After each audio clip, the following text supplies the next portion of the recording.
முதல் வணக்கம். அவையோர்க்கு என் இரண்டாம் வணக்கம். சமூக ஊடகங்கள் நன்மையா தீமையா என்கிறது தலைப்பு.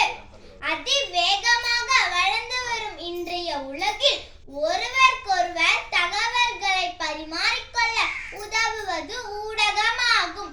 செய்தித்தாள்கள், திரைப்படங்கள், வானொலி, தொலைக்காட்சி, இணையதளம் இவை அனைத்தும் மக்கள் தொடர்பு கருவிகளாகும். அறிவு பகிர்தல், கருத்து பரிமாற்றம் மற்றும் பொழுதுபோக்கு முதலியன ஊடகங்களின் முக்கிய பணிகளாகும். தொழில்நுட்பம் வளர்ந்து வருவதற்கேற்ப ஊடகங்களின் அதிகமான நன்மைகள் செய்து கொண்டே இருக்கின்றன.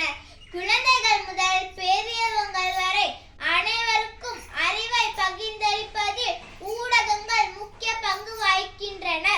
முகநூல், புலனம், செய்தித்தாள்கள், வானொலி, தொலைக்காட்சி, இணையதளம் போன்றவை ஒவ்வொன்றும் அறிவை பகிர்ந்தளிக்கின்றன. வினாவிடைகளுக்கும் சந்தேகத்திற்கும் ஊடகங்கள் மனிதனுக்கு துணை புரிகின்றனர். ஒருவருக்கொருவர் கருத்துக்களை பரிமாறிக்கொள்ள துணை புரிவதே ஊடகங்களின் மிகப்பெரிய நன்மை. இணையதளங்களை அதிகமாக பயன்படுத்துவதால் மக்களின் அறிவு திறன் வேகமாக வளர்ச்சியடைந்துள்ளது.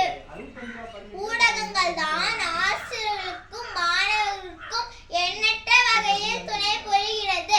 நடுவர் அவர்களே, ஊடகங்கள் எழுதுகோல் ஏந்தி கவிதை படைப்பதற்கும் இன்றைய மனிதர்கள் செங்கோல் ஏந்தி சிம்மாசனம் அமர்வதற்கும் ஊடகங்கள் தான் ஊன்றுகோலாக இருக்கிறது.